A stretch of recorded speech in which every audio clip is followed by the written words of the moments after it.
संसार को शांति और मानवता का संदेश देने वाले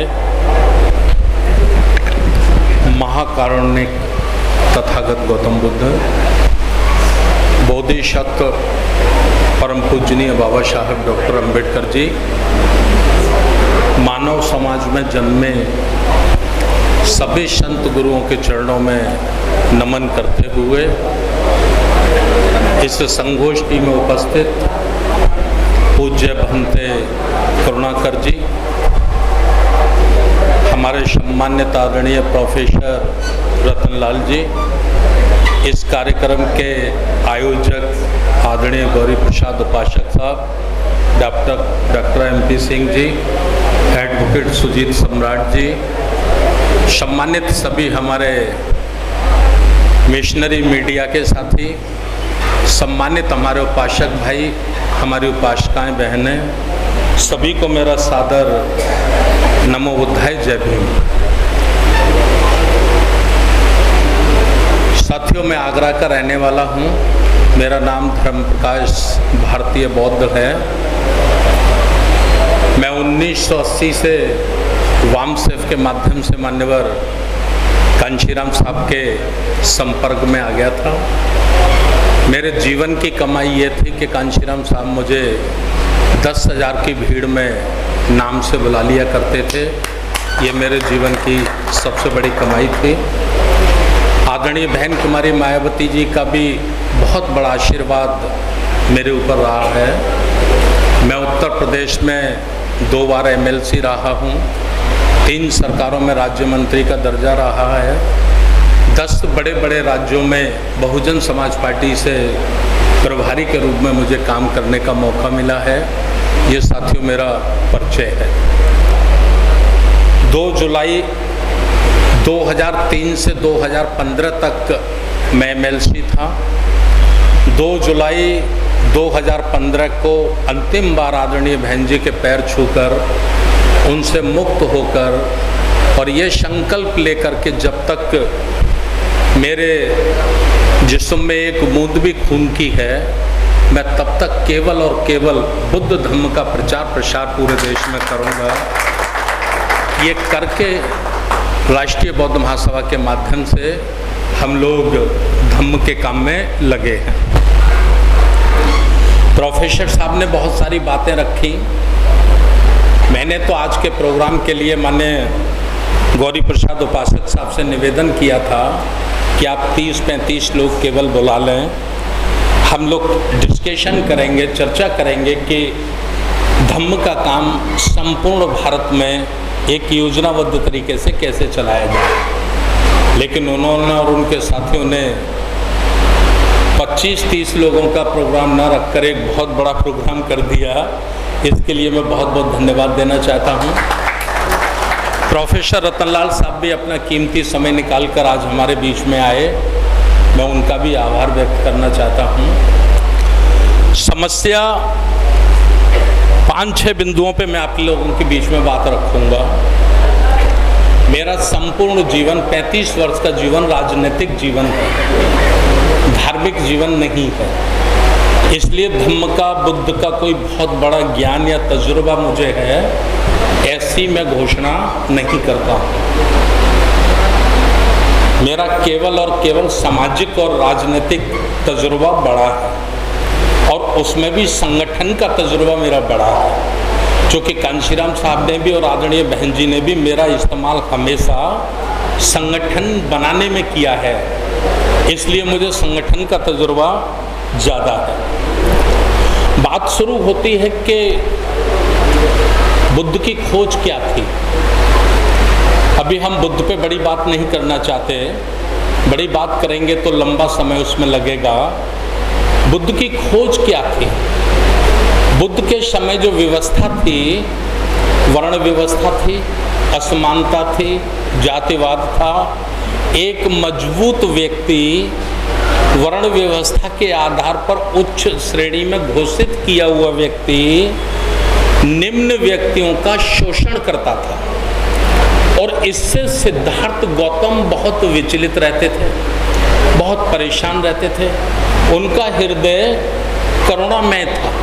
उनको ये सब ठीक नहीं लगता था।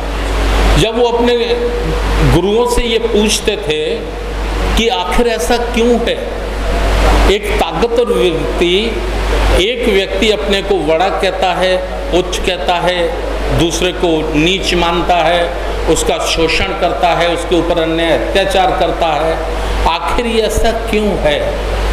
तो उनके गुरुजन उनके बताते थे कि ये सब ईश्वर के कारण है, ईश्वर ने ही ये सब कुछ बनाया है। सिद्धार्थ का दूसरा प्रश्न होता था कि ऐसा बताया गया है कि सब ईश्वर की संतान है, सबको ईश्वर ने ही बनाया है। तो जब सबको ईश्वर ने ही बनाया है, सब ईश्वर के ही संतान हैं, तो ईश्वर ने फिर ऐसा अनजस्टिस, अन्याय क्यों किया? इसका क्या कारण है? तो उनके जो चालाक पुरोहित लोग हुआ करते थे, वो कहते थे कि ये कर्मों का फल है।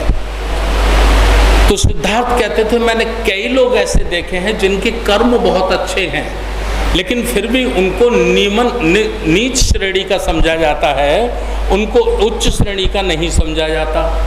तो उनके पुरोहित कहते थे कि ये उसके पिछले जन्मों का कर्म है जिसकी सजा है। तो सिद्धार्थ गौतम के मन में हमेशा एक प्रश्न उत्पन्न होता था, और वो प्रश्न था कि मैं जब तक ईश्वर से इसकी जानकारी ना हासिल कर लूं, तब तक मेरी जिज्ञासा समाप्त होने वाली नहीं है।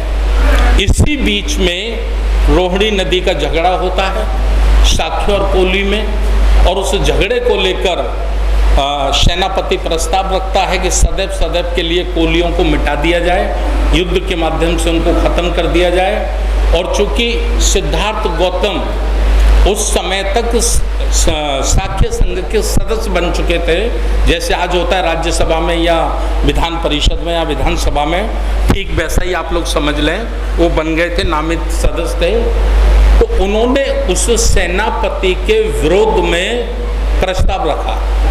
उन्होंने रखा कि एक युद्ध से दूसरा युद्ध जन्म लेता है, और युद्ध लड़ने वाले लोग दुनिया से खत्म हो जाते हैं, लेकिन युद्ध कभी खत्म नहीं होता है, इससे किसी का भी भला होने वाला नहीं है। आप ऐसा सोचते हैं, उन्होंने सेनापति को कहा कि आप कोलियों को भारी नुकसान पहुंचा देंगे, तो ये क्यों नहीं सोचते कि युद्ध में साक्यों का भी बड़ा नुकसान होगा जिसकी भरपाई होना संभव नहीं है। तो उन्होंने प्रस्ताव रखा कि 2 लोग कोली राज्य से ले लिए जाएं, 2 साक्य से ले लिए जाएं, और हमारा जो सम्राट है वो मगध है, तो एक मगध से ले लिया जाए और 5 लोगों की खंडपीठ बना दी जाए, न्याय खंडपीठ। वो जो फैसला करे वो दोनों को मानना चाहिए। मैं समझता हूँ युद्ध की कोई आवश्यकता नहीं है। सिद्धार्थ का ये प्रस्ताव गिर गया, सिद्धार्थ की पराजित हो गई, सेनापति जीत गया। नियम उस समय यह था कि कोई प्रस्ताव के विरोध में अगर बोलता है तो उसे 3 बार सदन में पेश किया जाएगा। तो उसको दूसरी बार पेश किया गया, तब भी सिद्धार्थ पराजित हो गए। तीसरी बार पेश किया गया, तब भी सिद्धार्थ पराजित हो गए। अर्थात सेनापति ने ऐलान कर दिया कि इस युद्ध में पहली पंक्ति में जो राजकुमार है उनको युद्ध करना होगा। अब पहली पंक्ति में युद्ध करना होगा तो कपिल वस्तु के राजकुमार सिद्धार्थ भी थे। उन्होंने खड़े होकर कहा कि मैं इस युद्ध में भाग नहीं लूँगा। तो उन्होंने उनको कहा कि तुमने शपथ ली थी, तुम क्षत्रिय हो, ये क्षत्रिय का धर्म है। सिद्धार्थ ने कहा एक मनुष्य दूसरे मनुष्य की हत्या करे, मैं ऐसे व्यक्ति को क्षत्रिय स्वीकार नहीं करता हूँ, मैं नहीं रहूँगा। खैर उसके नियम ये थे कि जो साक्य संघ में पास हुए निर्णय का विरोध करेगा, उसके साथ नहीं रहेगा, उसको या तो निष्कासित कर दिया जाएगा या उसके राजपाट खेत जब्त कर लिए जाएंगे या उसको मृत्यु दंड दे दिया जाएगा। तो सिद्धार्थ के सामने समस्या वो उत्पन्न ये होती है कि यदि मैं मृत्यु दंड को स्वीकार करता हूँ तो सत्य खत्म हो जाएगा। ये मानव जाति के लोग सदैव असत्य पर ही आधारित जीवन जीते रहेंगे। दूसरा होता है कि अगर मेरे जीते जी मेरे बाप के खेत, उनका राजपाट जब्त कर लिया गया तो ये बहुत बड़ा अपमान कम से कम मेरे लिए भी होगा और मेरे पिता के लिए भी होगा। तो तीसरा रास्ता ये निकलता है कि क्यों ना मैं देश छोड़ दूँ। मैं देश छोड़ दूँ, वो देश छोड़ के चले जाते हैं। ऐसा प्रचारित किया गया कि वो रात के अंधेरे में गए, ये दुष्प्रचार है। वो दिन के उजाले में गए, बहुत सारे शहर के लोग उनके पीछे पीछे गए और उन्होंने सबको समझाया। समझाते समझाते लास्ट में ये समझाया कि देखो आप मेरे साथ मत आओ, मैं जंगलों में जा रहा हूँ, मैं वन में जा रहा हूँ, और यदि आप मुझसे प्रेम करते हो तो आप सेनापति पर दबाव बनाइए कि कोल्ही और साक्यों का युद्ध नहीं होना चाहिए। प्रजा ने जाके दबाव बनाया। दबाव का परिणाम ये निकला कि युद्ध टल गया और वही खंडपीठ बनी। 4 साक्य राज्य से लिए गए, 4 कोली राज्य से लिए गए और 2 मगध राज्य से लिए गए। 10 की खंडपीठ बनी। अब कुछ साधु संत उनको मिलते हैं सिद्धार्थ को जंगल में और कहते हैं कि सिद्धार्थ, जिस समस्या के लिए आपने गृह त्याग किया था वह समस्या तो समाप्त हो गई, तो अब आपका गृह त्याग करने का कोई सवाल नहीं है, आप लौटकर राजमहल जा सकते हैं। सिद्धार्थ क्या कहते हैं? सिद्धार्थ कहते हैं कि ये सही है, मैंने जब गृह त्याग किया था तब मेरी समस्या बहुत छोटी थी, 2 राज्यों का झगड़ा था, लेकिन मैंने ये दुनिया में देखा है कि पूरा मानव दुखों से पीड़ित है और इसको दुखों से मुक्त करने का उपाय मैं जब तक नहीं खोज लेता तब तक मेरा घर वापस जाना संभव नहीं है। मैं अब लौट कर राजमहल नहीं जाऊंगा। तपस्या करते हैं वो, कई गुरुओं पे जाते हैं, 8 गुरुओं पे जाते हैं, 8 के 8 गुरुओं की विद्या वो सीख लेते हैं। उसके बाद उनके प्रश्न का उत्तर नहीं मिलता है। 8 गुरु हाथ जोड़कर खड़े होते हैं कि सिद्धार्थ, जितना हम जानते थे हम सब बता दिए, इससे आगे तो हमको भी मालूम नहीं है।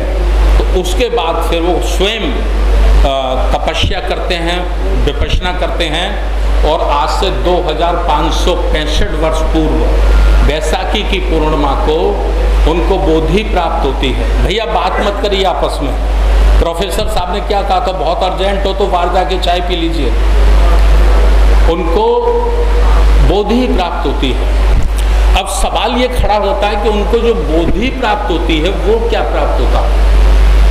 हमारा भारत आज तक बुद्धिज्म को नहीं एक्सेप्ट कर सका या बुद्ध धर्म की शिक्षा को नहीं अपना सका। उसका सबसे बड़ा कारण मैं ये जाना हूँ कि जो बुद्ध को बोधि प्राप्त हुई थी शायद हम उसको सही एक्सप्लेन नहीं कर पाए। हम ठीक से भारत के 140 करोड़ों के लोगों के बीच में उसको नहीं रख पाए। तो बुद्ध को क्या बोधि प्राप्त हुई, क्या ज्ञान प्राप्त हुआ, ये मैं अपनी भाषा में बता रहा हूँ। मेरी भाषा में ये है कि बुद्ध को ये बोधि प्राप्त हुई वैशाखी की पूर्णिमा को कि संसार में, पूरी दुनिया में ईश्वर नाम का कोई चीज नहीं है। ईश्वर नाम की कोई चीज नहीं है। चंद मुट्ठी वर चंट चालाक लोग ईश्वर नाम का भूत पैदा करके उससे बड़े समाज का डराकर शोषण करते हैं। जो कमेरा समाज है, जो मेहनत मजदूरी करने वाला समाज है, जो बड़ी संख्या जिसकी है, उस समाज का भूत का, ईश्वर का भूत दिखाकर ये उसको डराते हैं, धमकाते हैं और उसको लूटते हैं, उसका शोषण करते हैं। इसको बुद्ध ने अपनी भाषा में कहा, अपने शब्दों में कहा। बुद्ध ने कहा दुख है, दुख का कारण है, कारण का निवारण है, निवारण का मार्ग है। दुख क्या है? अविद्या, अविद्या, अज्ञान, यही दुख की जड़ है। मनुष्य को अब अविद्या में डुबो दिया गया है, अज्ञान में डुबो दिया गया है और अज्ञान के कारण वो अंधविश्वास की चाशनी में डूब गया है, उसको डुबाए रखा है, इसलिए उसका शोषण करना बहुत आसान हो गया है। अब बुद्ध क्या करते हैं? बुद्ध जब ये देखते हैं कि भाई समस्या बहुत बड़ी है, बहुत बड़ी समस्या है, और जिन लोगों ने इस समस्या को पैदा किया है, जो लोग इस समस्या को संचालित करते हैं, चलाते हैं, वह लोग भी बुद्धिमान लोग हैं, पढ़े लिखे लोग हैं। एक समस्या बड़ी है, एक विद्वान लोग हैं, पढ़े लिखे लोग हैं। विद्वान होते, पढ़े लिखे होते तो भी ज़्यादा घबराने की ज़रूरत नहीं थी। बेईमान लोग हैं, चालाक लोग हैं। चालाक और बेईमान लोगों से मुकाबला करना है तो ये काम मैं अकेला नहीं कर पाऊंगा, ये बड़ा काम है। वो निराश होते हैं, मन में ऐसा निर्णय लेते हैं कि ये बहुत कठिन काम है, मैं इसको नहीं कर पाऊंगा। और वो अपने एक साथी बृहस्पति को कहते हैं कि बृहस्पति, बहुत मोटी मोटी अंधविश्वास की चादरें लोगों की आंखों पे चढ़ी हैं, मुझे नहीं लगता कि हम इसे काट पाएंगे, तो मैं ये काम नहीं करूँगा। तो बृहस्पति कहते हैं, बुद्ध, ऐसा निर्णय लेकर आप मानव जाति के साथ अनर्थ नहीं कर रहे, पहले से ही बहुत अनर्थ उनके साथ हो रहा है, मुझे लगता है आप भी वैसा ही करने का सोच रहे हैं। तो वो कहते हैं, बृहस्पति, ये अंधविश्वास में से कैसे लोगों को निकाला जाएगा? तो बृहस्पति कहते, तथागत, कुछ लोग ऐसे हो सकते हैं जिनकी आंखों की चादर पतली हो, शायद उसे काटा जा सके, और उसे काटकर कुछ लोगों को अंधेरे से प्रकाश में लाया जा सके, उजाले में लाया जा सके, और उनके माध्यम से समूची मानव जाति के अंधविश्वास को काटा जा सके, उसको अंधेरे से निकाला जा सके। तो बुद्ध संघ का निर्माण करते हैं, संघ का निर्माण करते हैं, अपने जैसे लोगों की एक टीम तैयार करते हैं, एक सेना तैयार करते हैं, और उस सेना के माध्यम से, उस भिक्षु संघ के माध्यम से 45 वर्षों में वो एक बड़ा परिवर्तन लाते हैं।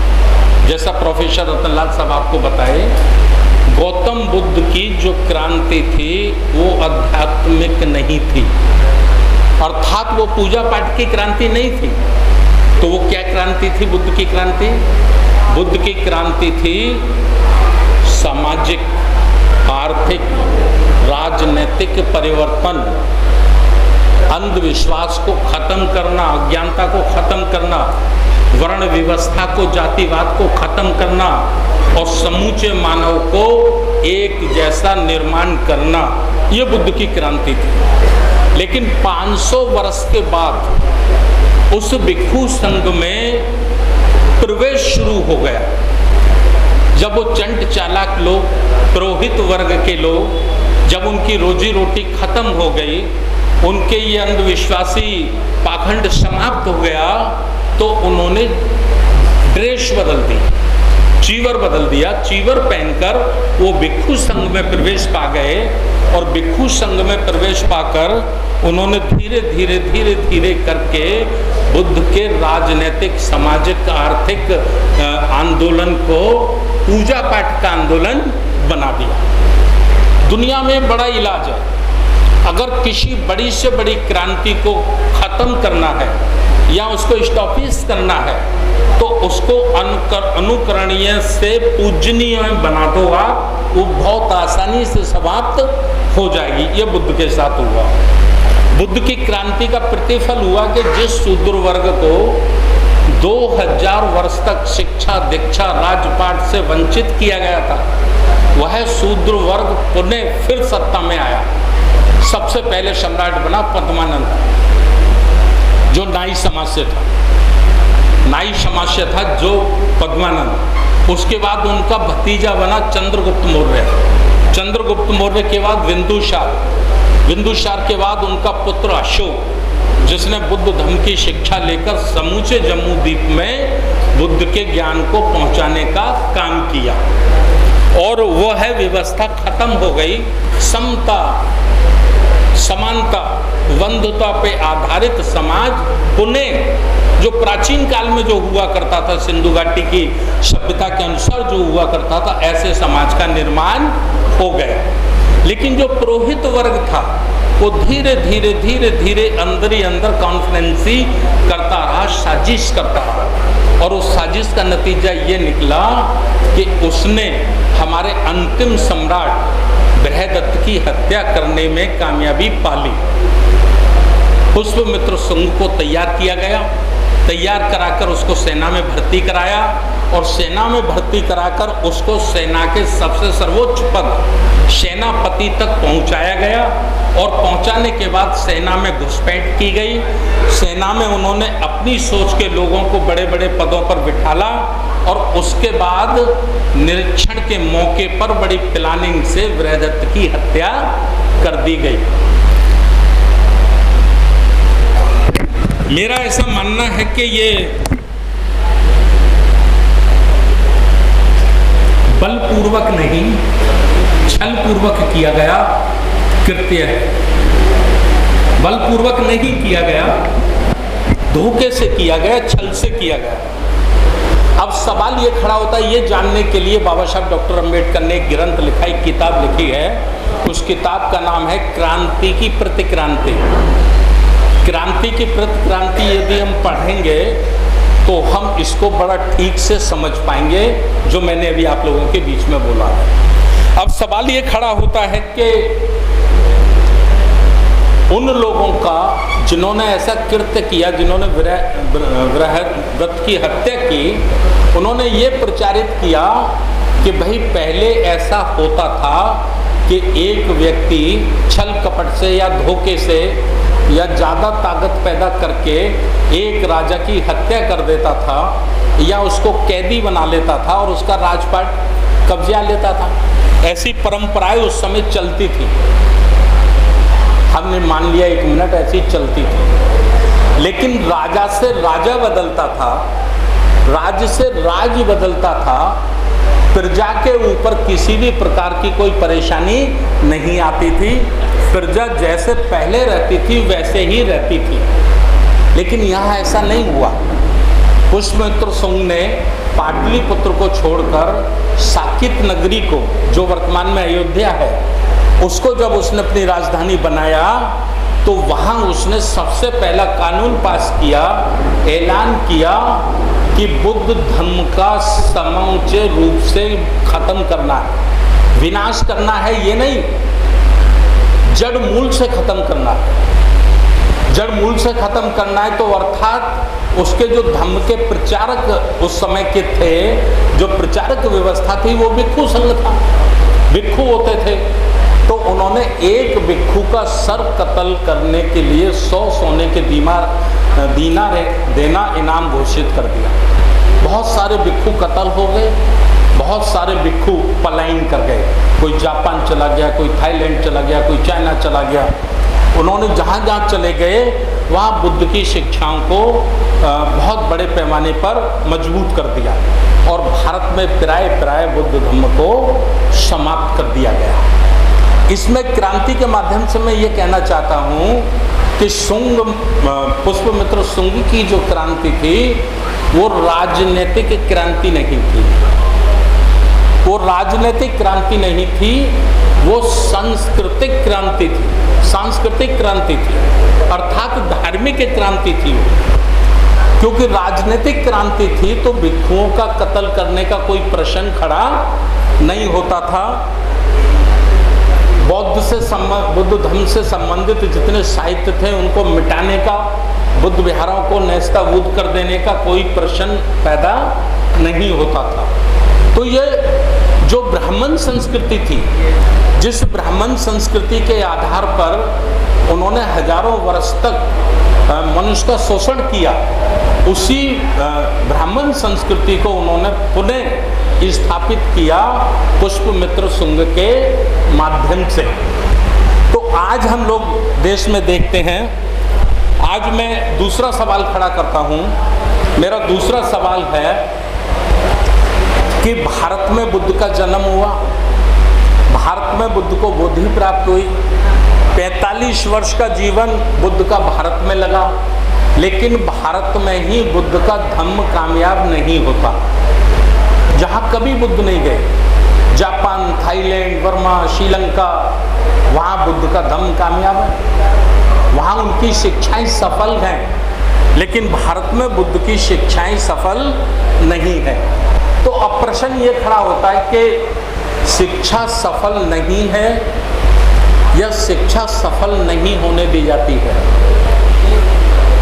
तो मैं इस नतीजे पर पहुंचता हूं कि बुद्ध की शिक्षाओं को सफल नहीं होने दिया जाता है। अब प्रश्न खड़ा होता है कि क्यों सफल नहीं होने दिया जाता। तो इसलिए नहीं सफल होने दिया जाता है कि बुद्ध की शिक्षा, बुद्ध का धम्म अगर सफल होता है, कामयाब होता है, तो वही वर्ग, वही पुरोहित वर्ग जिसको जन्म के आधार पर ही सर्वश्रेष्ठ घोषित किया गया है, बुद्ध का धम्म अगर कामयाब होता है तो फिर वो जन्म के आधार पर सर्वश्रेष्ठ नहीं रहेगा। उसको सामान्य नागरिक के मुकाबले खड़ा होना होगा।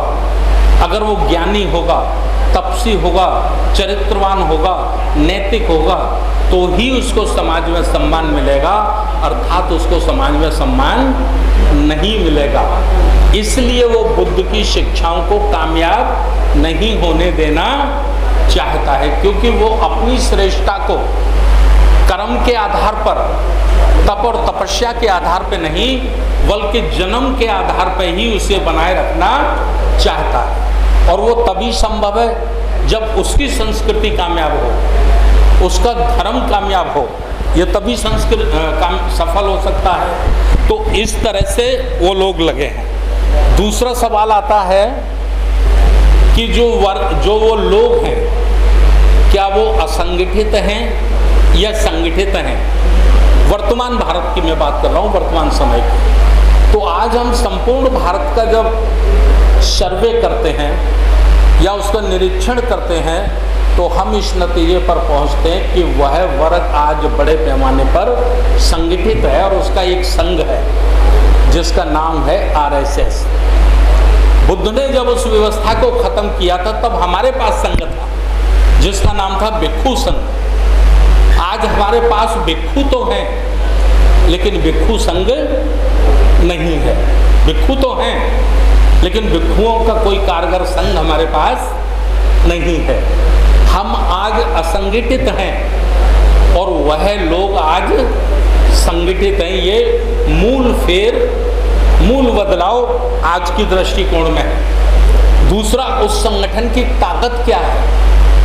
तो उस संगठन की ताकत हम जब देखते हैं तो हम इस नतीजे पर पहुंचते कि 2 लाख ब्राह्मणों के लड़कों ने अपने को अविवाहित रखकर संघ को दान किया हुआ है।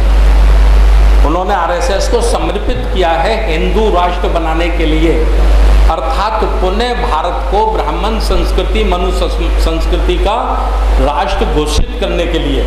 ये उनकी पहली ताकत है। दूसरी ताकत क्या है। दूसरी ताकत है उनके पास 10 लाख सक्रिय मेंबर हैं, ट्रेंड किए हुए, कैडर के आधार पर तैयार किए हुए 10 लाख उन पे सक्रिय कार्यकर्ता हैं पूरे भारत में। तीसरी ताकत क्या है।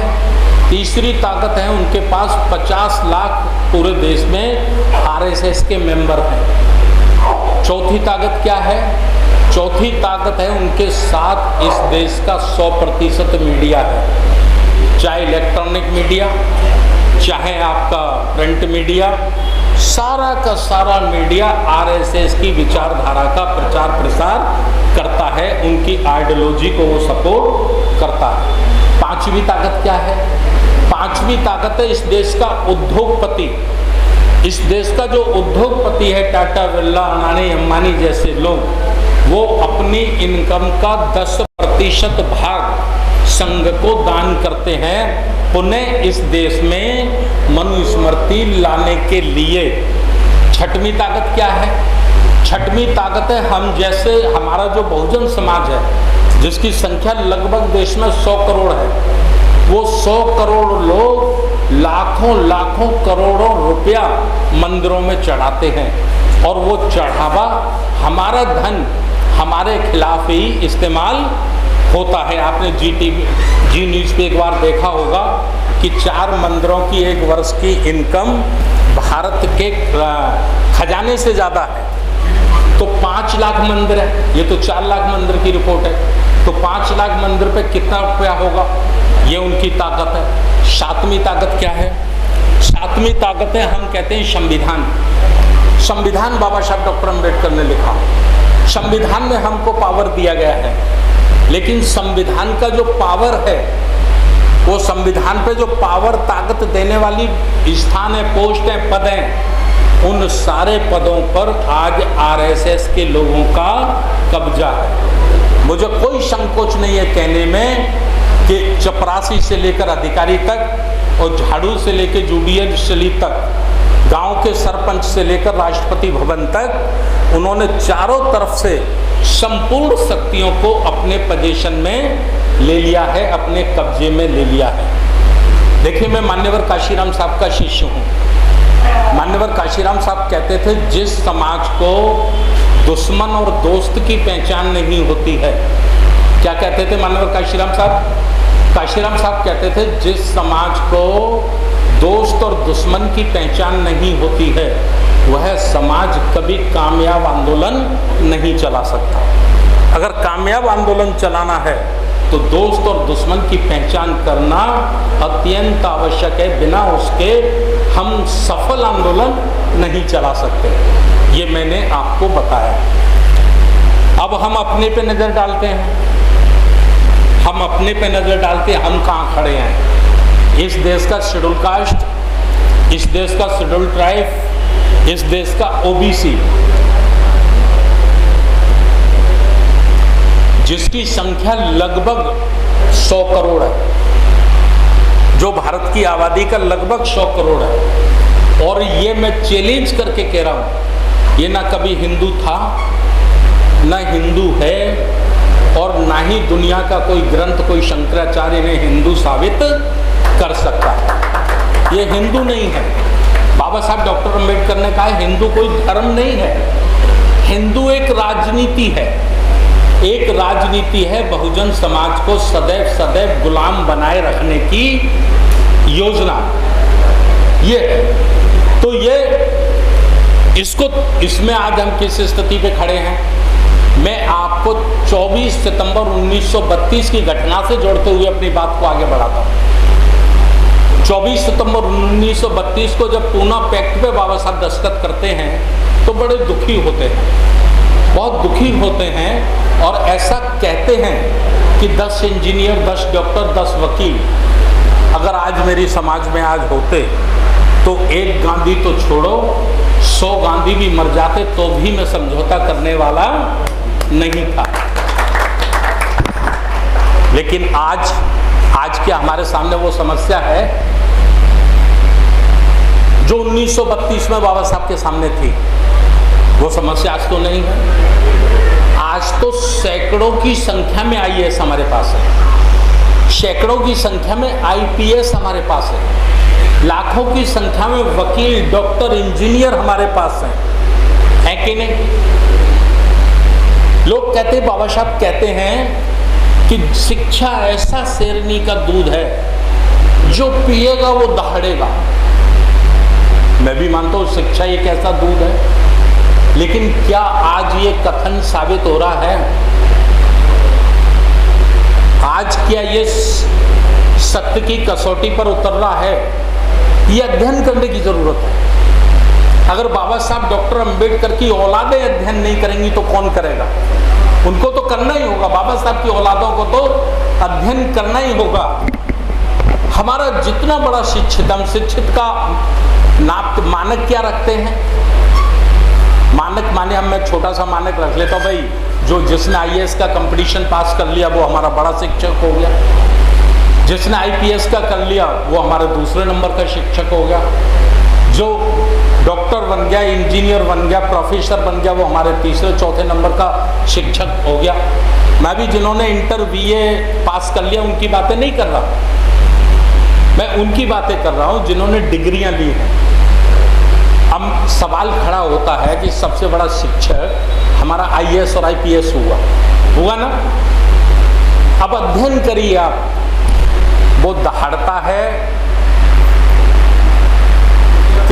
भागता है या धूम दबा के भागता है?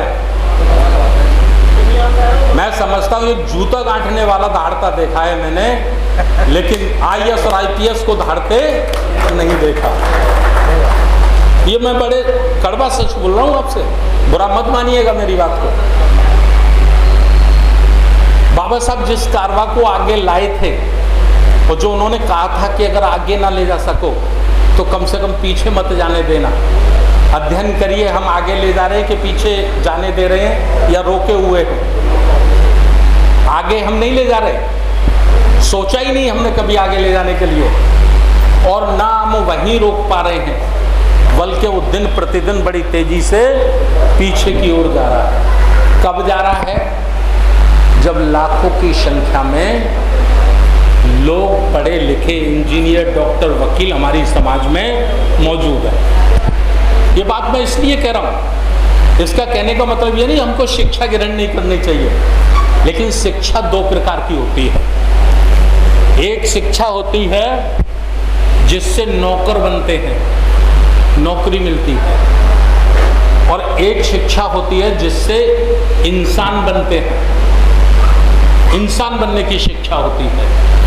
तो हमने नौकर बनने वाली शिक्षा तो ग्रहण की है, लेकिन एक अच्छा इंसान बनने वाली शिक्षा ग्रहण नहीं की है। ये हमारी कमजोरी है। मैं उदाहरण में बताता हूँ, सबूत में बताता हूँ। आप वृद्धाश्रम में चले जाइए, जितने वृद्धाश्रम है, मैं गारंटी के साथ कह रहा हूँ, एक रिक्शा चलाने वाले का कोई माँ और बाप आपको वृद्धाश्रम में नहीं मिलेगा। एक बेलदारी करने वाले का, ठेल चलाने वाले का, सब्जी बेचने वाले का, जूता गांठने वाले का माता और बाप आपको वृद्धाश्रम में नहीं मिलेंगे। तो कौन मिलेंगे वृद्धाश्रम में? पढ़े लिखे लोगों के ही माता पिता मिलेंगे। अर्थात हमारी जो भावना है, हमने जो सामाजिक धार्मिक जो शिक्षाएं हैं, महापुरुषों की जो शिक्षाएं हैं, उन शिक्षाओं से हमने जानबूझकर अपनी औलादों को दूर रखा है। ये हमने खुद किया है। जब हमारे किसी बच्चे की इच्छा होती है कि पापा आप कहाँ जा रहे हैं, आप बुद्ध धर्म की संगति में जा रहे हैं, सेमिनार में जा रहे हैं, मैं साथ चलता हूँ, तो हम अपने बेटे को कहते हैं, नहीं बेटे, ये फालतू की बातों में आप ना पढ़िए, आप अपना कैरियर देखिए, आप अपना कैरियर बनाइए, इंजीनियर बनिए, डॉक्टर बनिए, वकील बनिए, बड़े अधिकारी बनिए और बहुत सारा पैसा कमाइए, बहुत सारा पैसा कमाइए। तो बनता है, इंजीनियर भी बनता है, डॉक्टर भी बनता है, वकील भी बनता है, बड़ा अधिकारी भी बनता है और पैसा भी कमाता है, लेकिन वो नैतिक नहीं है। मैं भी अरविंद एडवोकेट वकील साहब बैठे थे, मेरे को कह रहे थे कि फ़ोन आ रहा है उपासक साहब का, करीब 100 लोग आ गए, जल्दी चलो। मैंने कहा यार दिल्ली में तो बड़ी उपलब्धि है 100 लोगों का आना, दिल्ली में बड़ी उपलब्धि है, जितने बड़े बड़े शहर हैं वहाँ मैं इसको बड़ी उपलब्धि मानता हूँ। रूरल क्षेत्र में नहीं मानता मैं, रूरल में 500 भी आ सकते हैं, लेकिन बड़े शहर में 100 लोगों का आना समझिए 10,000 लोगों के बराबर। क्यों? क्योंकि बड़े शहर का व्यक्ति कंपटीशन का लाइफ जी रहा है, उसकी कंपटीशन का जीवन है। पहला कंपटीशन, खर्चे इतने ज़्यादा हैं कि उसे कमाने का कंपटीशन है। दूसरा कंपटीशन, पड़ोसी का मकान मेरे मकान से बड़ा। तीसरा कंपटीशन, उसकी गाड़ी मेरे गाड़ी से अच्छी। चौथा कंपटीशन, उसका बच्चा विदेश की तैयारी कर रहा है। पांचवा कंपटीशन, मेरे जो साथ का था, मेरे बैच का था, उसने 3 स्टार होटल में अपनी शादी की सालगिरह मनाई है। पांचवा कंपटीशन, बच्चे का जन्मदिन। तो इस कंपटीशन में वो EMI के चक्कर में आ गया है। अब ये कंपटीशन पूरा करना है तो EMI, मकान बनाया लोन, बड़ी कार ली लोन। अब वो जो EMI है उसको कहाँ से भरे? अब EMI भरे या आपकी संगति सुने कलेक्शन दे? ये बड़ी समस्या बड़े बड़े शहरों में, बुरी मत मानना। अच्छा ये बताओ, जिस व्यवस्था से हमें लड़ना है वो बहुत आधुनिक व्यवस्था है, दुनिया की सारी शक्तियां उसके पास हैं आज की तारीख में। उससे कौन लड़ेगा? रिक्शा चलाने वाला लड़ेगा, बेलदारी करने वाला लड़ेगा। 3 भागों में हमारा समाज है। 20% लोग हैं जो बुद्धिजीवी हैं, जैसे प्रबुद्ध का बाबा साहब कहते थे ना, प्रबुद्ध भारत, पढ़ा लिखे लोगों का भारत। 20% वो, 30%, 40% मिडिल लोग हैं, बीच के लोग, ना गरीब हैं ना अमीर हैं, ना बहुत पढ़े लिखे हैं ना अनपढ़ हैं। 40% लोग बहुत निर्धन हैं, बहुत निर्धन, ना ज़्यादा पढ़े लिखे भी नहीं हैं और 2 वक्त की रोटी कमाना भी उनके लिए मुश्किल है। तो अब जब 3 भागों में बटे हुए समाज का अध्ययन करते हैं, तो जो 20% में आते हैं IAS, PS, जज या कुछ उद्योग कारोबार में है, वो तो अफीम के नशे में सोए पड़े हैं। उनको तो इतना गहरा नशा है कि सब कुछ लुटता जा रहा है, लेकिन उनको होश नहीं है। अब ये बीच वाला वर्ग आ गया जिसकी 40% संख्या है, ये EMI के चक्कर में फंसा पड़ा है, समझ रहे कि नहीं, अपनी कंपटीशन लाइफ के में।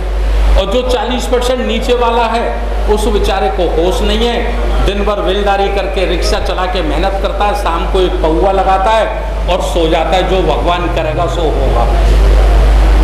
तो बड़ा मुश्किल का जीवन है इस वक्त, बड़ा मुश्किल का जीवन है। जो बीच के लोग हैं, हम लोग बीच वाले जो लोग हैं, उन्हीं में से कुछ लोगों की आंखें टिमटिमा रही हैं, कुछ की खुलती हैं, कुछ की बंद हो जाती हैं, कुछ की खुलती हैं, कुछ की बंद हो जाती हैं।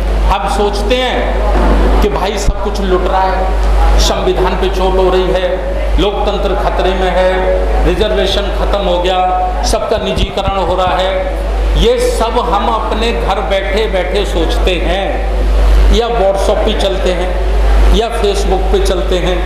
हम राष्ट्रीय बौद्ध महासभा के माध्यम से एक ऐसी कोशिश पूरे देश में कर रहे हैं कि जो लोग घर में बैठे बैठे सोचते हैं, कम से कम ऐसे लोगों को घर से निकालकर संगति में बिठाला जाए।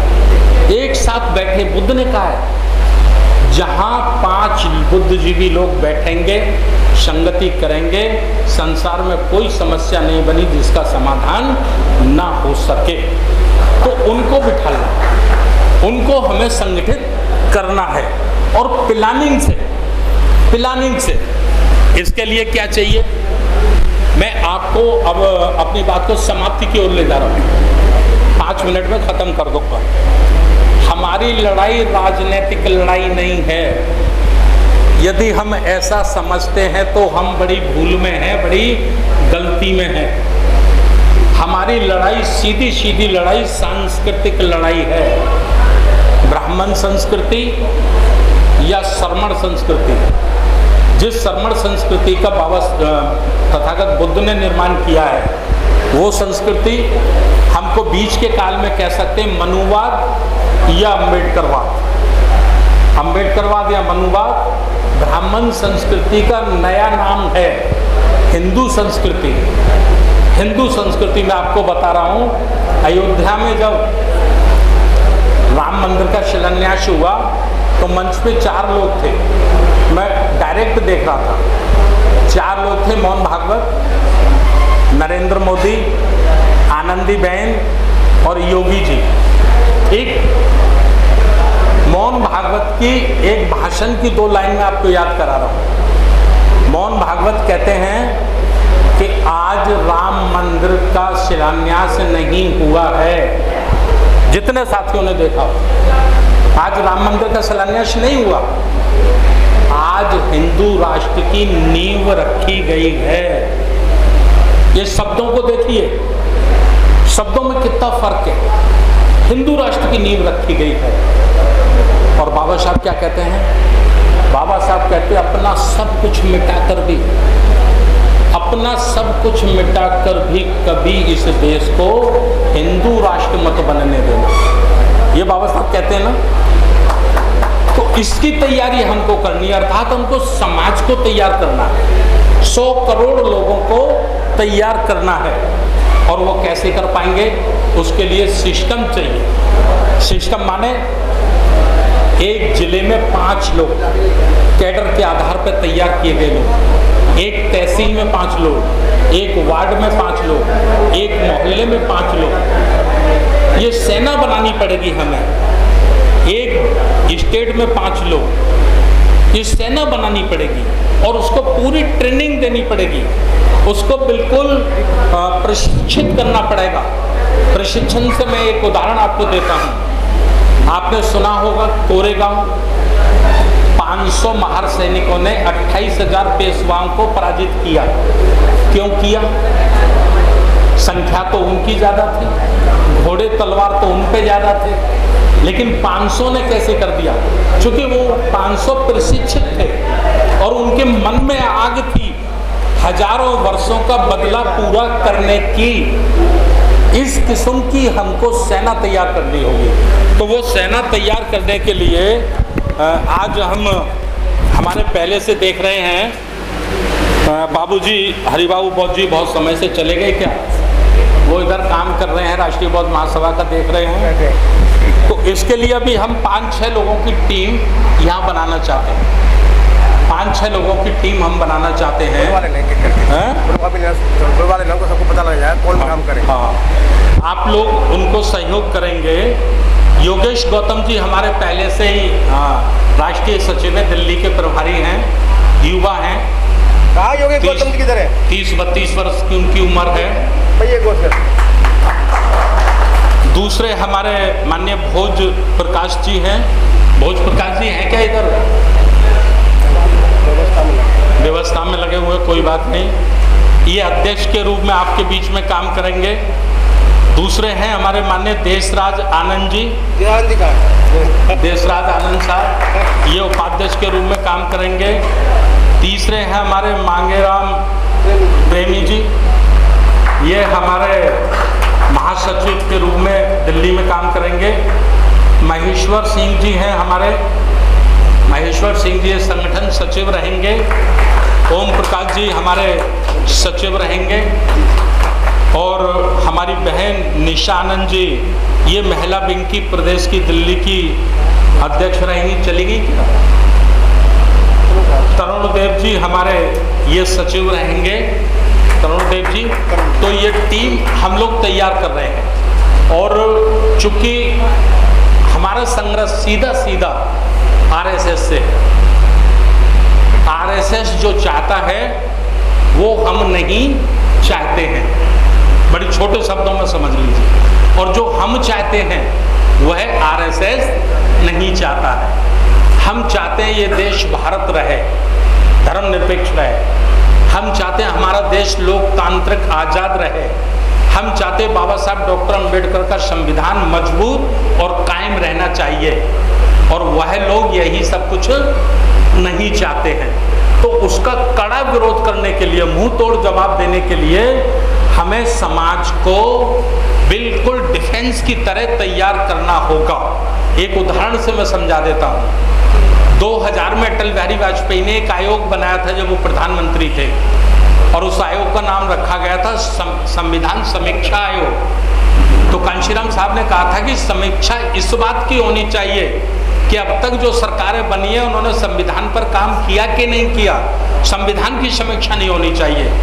और कांशीराम साहब ने 5000 रैलियां और सभाएं पूरे देश में की, और एक ही शब्द वो भाषण में कहते थे कि संविधान को अगर छुआ भी तो खून बहेगा सड़कों पे। नतीजा ये हुआ कि वो संविधान आयोग अटल बिहारी वाजपेयी को वापस लेना पड़ा। तो मैं ये कह रहा हूँ, संविधान ने अगर हमको अधिकार दिया है, सम्मान दिया है, बराबरी दी है, तो संविधान की रक्षा करने के लिए हमको भी बलिदान देना होगा, हमको भी कुर्बानी त्याग करना होगा। यही बुद्ध का धम्म है। बाबा साहब डॉक्टर अम्बेडकर ने एक ग्रंथ लिखा है, बुद्ध और उनका धम्म। उसको लिखने में बाबा साहब को पूरे 5 वर्ष लगे हैं। संविधान लिखने में 2 साल 11 महीने 18 दिन, और बुद्ध का धम्म लिखने में 5 वर्ष। क्यों लगा? क्योंकि बाबा साहब जानते थे कि मेरे द्वारा लिखा गया ग्रंथ दुनिया के लोगों के लिए होगा, इसलिए उसमें कोई कमी ना रह जाए, कोई उंगली उसके ऊपर ना उठा पाए। जब हम उसको पढ़ते हैं तो उसमें पहुंचते हम इस नतीजे पर कि बुद्ध का आंदोलन समता, बंधुता, स्वतंत्रता पर आधारित, गैर बराबरी को समाप्त कर न्याय व्यवस्था पर आधारित धम्म है, और वही संविधान में बाबा साहब ने हमको दिया है। तो लोकतंत्र को बचाना, संविधान को मजबूत रखना, ये बाबा साहब डॉक्टर अंबेडकर के बेटों की नैतिक जिम्मेवारी है। तो इसके लिए हम लोग निकले, तैयार हों, आगे आए। समय बहुत ज़्यादा हो गया है, मैं आपका और समय नहीं लेना चाहता। जिन साथियों ने भी टाइम दिया उनका मैं आभार व्यक्त करता हूं, और मैं ऐसा निवेदन करता हूं कि अक्टूबर के महीने में हम लोग दिल्ली प्रदेश का जो हमारा प्रबुद्ध समाज है, पढ़ा लिखा समाज है, चिंतनशील समाज है, उसको बैठकर एक बहुत बड़ी संगति हम लोग करना चाहते हैं, तभी हम समाज को जगा पाएंगे। बहुत बहुत धन्यवाद। नमो बुद्धाय।